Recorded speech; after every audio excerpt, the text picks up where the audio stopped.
Ladies and gentlemen, thank you for joining us on this dark and tragic occasion. I want to thank our law enforcement officers who are leading this investigation, starting with Chief Long and his response here with the UVU Police Department. We're grateful for your leadership and your team. And again, to the speakers that you've just heard from who are co-leading this investigation. I also want to recognize Sheriff Mike Smith, who has been an invaluable partner as this investigation moves forward. I've been in touch with President Trump, with FBI Director Kash Patel. We are completely aligned with our state and federal partners as we work through this case. Now, this is a dark day for our state. It's a tragic day for our nation.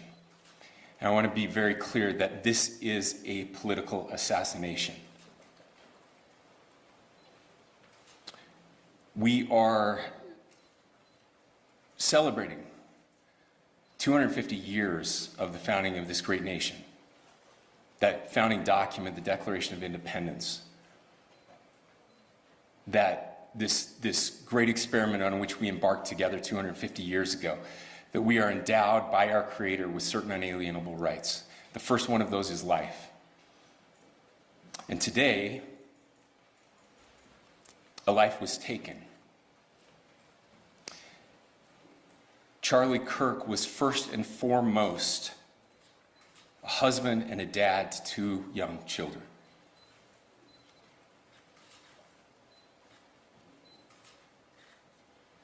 He was also very much politically involved, and that's why he was here on campus. Charlie believed in the power of free speech and debate to shape ideas and to persuade people. Historically, our university campuses in this nation and here in the state of Utah have been the place where truth and ideas are formulated and debated.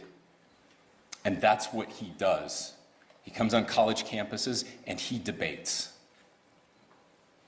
That is foundational to the formation of our country, to our most basic constitutional rights. And when someone takes the life of a person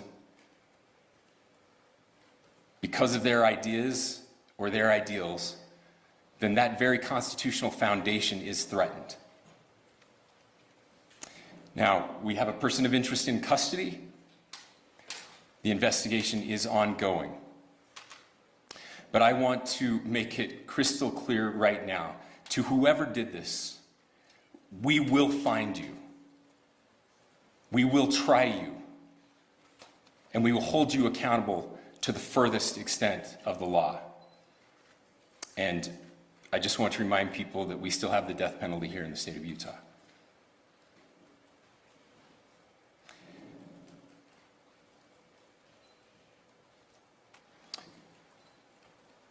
Our nation is broken.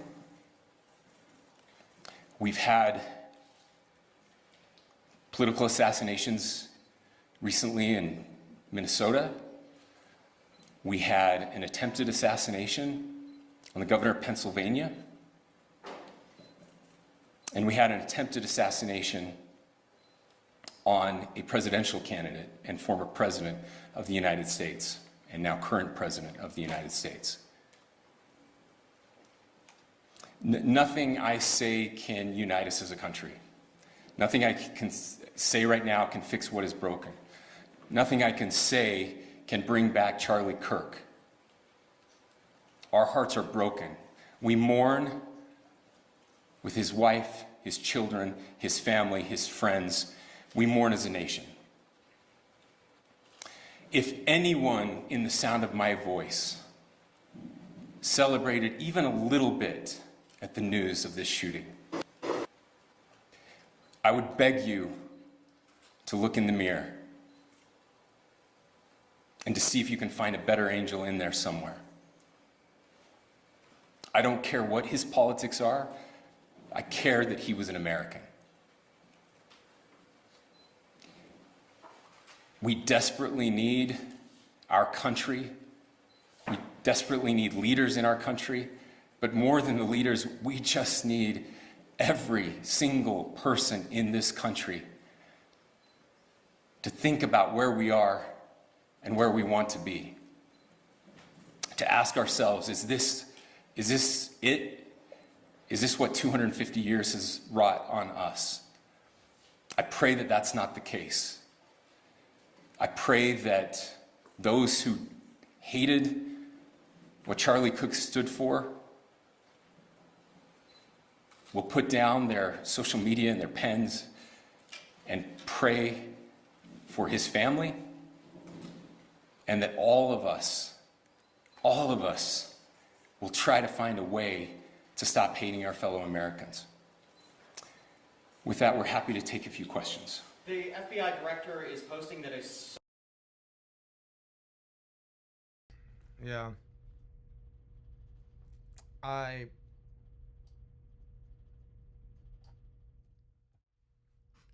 wholeheartedly agree with what he's saying.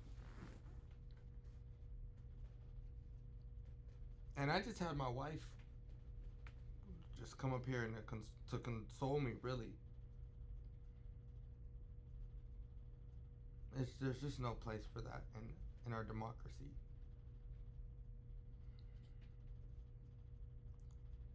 And I've been at these colleges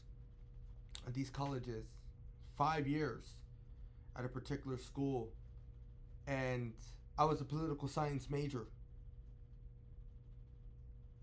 5 years. And I decided to take on global politics, and I spent 2 years reading books from Middle Eastern authors and studying about the Middle East. I was in the thicket of it. In my opinion. And I went to school in 2015 to 2020, and when Donald Trump got elected, like, that was my year. That was my time. COVID at the end, like, that was my time. I thought, especially to study politics, was probably one of the craziest once in a lifetime experiences to study politics in America.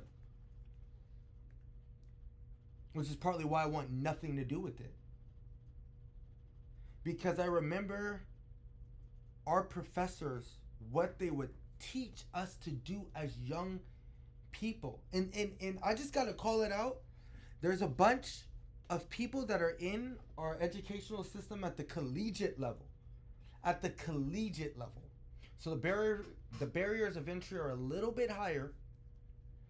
There are educators at the collegiate level that are pushing, these are very weird, I will say that, weird individuals that are pushing a lot of this hate, especially for that young community, which makes them think that people like Charlie Kirk are real targets and real threats. And I can't speak on everybody else. I have been encouraged to partake in these demonstrations. One of the classes that we had was to partake in a public demonstration or a peaceful protest or something like that. Pick an issue and go protest about it. I don't think there's anything wrong with protest, but that's not a here nor there. There are messaging that is being pushed down to people that have the Charlie Kirks and these other people to be like the enemies. And no, I think as a country, yes, we're very divided, and I don't think it's okay. And I don't agree with the people who are pushing the divide. I think there's a lot of weird censorship. I think there's a lot of hate that's going on, not about speech. I think we're forgetting the fact that our country is founded on freedom. We are, in a sense, freedom fighters. An entire nation broke off from the British ruling power. Like, we are fighters as Americans. And a lot of that came from these, rootin' tootin' people that said no, like the Boston Tea Party. Like, a lot of us came from this, like, no, we're not just gonna settle for abuse or neglect. But now, we're using that same freedom of speech from people that I don't necessarily agree with everything. In fact, a lot of it I don't disagree with. But that doesn't give me the right or anybody else the right to physically harm someone, let alone assassinate them because of their political views. That's why I've said this in every video, that we are running into an incredibly dangerous problem where some people are living by politics, and they think because they're not wearing a suit and watching Fox that they're not political, where I would argue they are the most political people out here. The ones that are saying protest this and defund this, I would say they are the most political, because behind that has been a lot of hate. Certain people in my own family, not my parents or my wife, but certain people in my own family started treating me different because who I said I voted for. Politics is not that important to me. It is a right to vote that is beautiful. I have a say. You have a say in the country. But I would not demonize somebody because they didn't vote or think or act or do what I would have done. You're your own person. So, I think it is a good time to reflect, and as an American citizen, I would also say, Governor, I'm right there with you. I'm right there with you. And I've been saying the Romans 12, 9 through 21 scripture over and over again, like, especially verse 21, like, do not be overcome by evil, but overcome evil with good. I have to put that in my heart, because this stuff makes me so angry. We're a beautiful nation. And I don't think 250 years later, this is where we want to be. I know there's other crazier times. Entire presidents have been assassinated. I know there have been, if you want to say comparatively, but man, like, a citizen preaching their opinions, losing their life that's despicable. When he has an open forum where these people are saying whatever they want to him, it's not a closed forum. It's, in fact, I think Charlie Kirk invited people to share their differences. And we can argue semantics, we can argue methods and methodologies, but it doesn't matter. That's why our country is such an awesome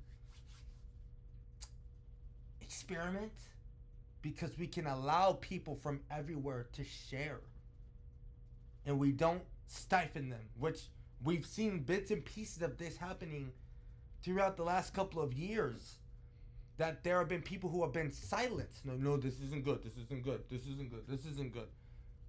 We're being no, that's not this country. But I'm with you, Governor. I think we gotta look into it. And nothing I'm gonna say is gonna bridge the aisle, but I know for a fact, if we put our trust back into Jesus, back into the biblical principles that founded our country, that gave room, not initially, from the people who were acting on it, but it allowed in time room for people's voices to be heard, room for people like me to have our voices heard. For the Latin community, Latinx community, the Hispanic community, the Asian community, the African community, like it allowed room. And so many other communities, not just them, but it allows room for us in time because of the biblical framework to give everyone unalienable rights to equality, to pursue happiness, to live and pursue happiness without infringing others, without ending people's lives short.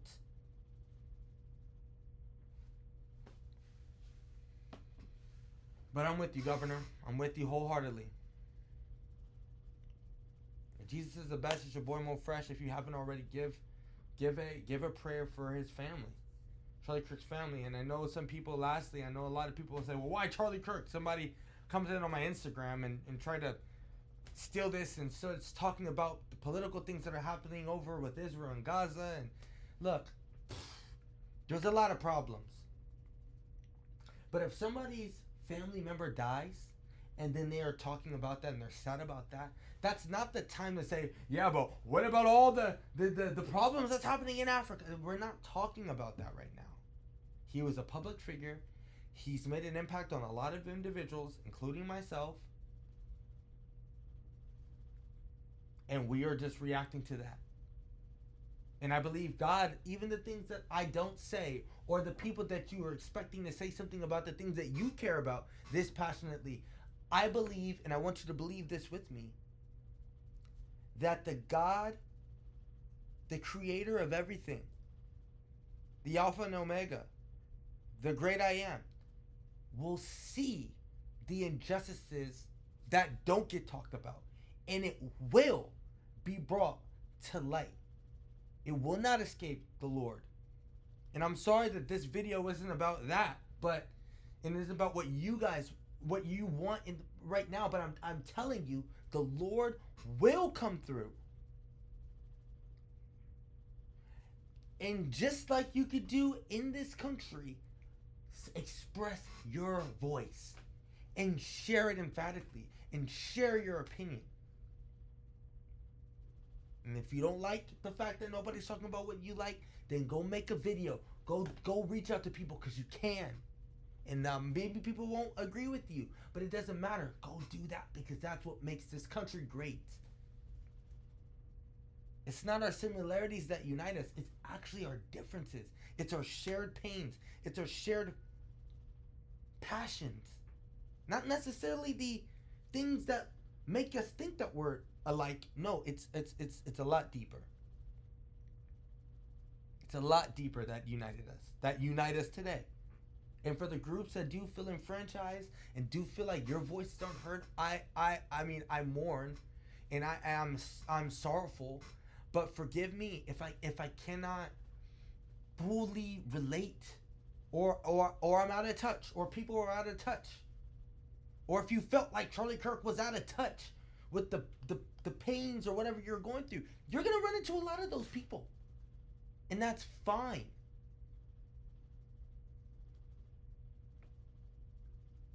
But the ending of someone's life,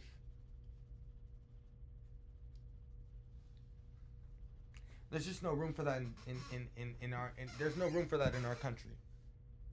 There's no room for that in democracy.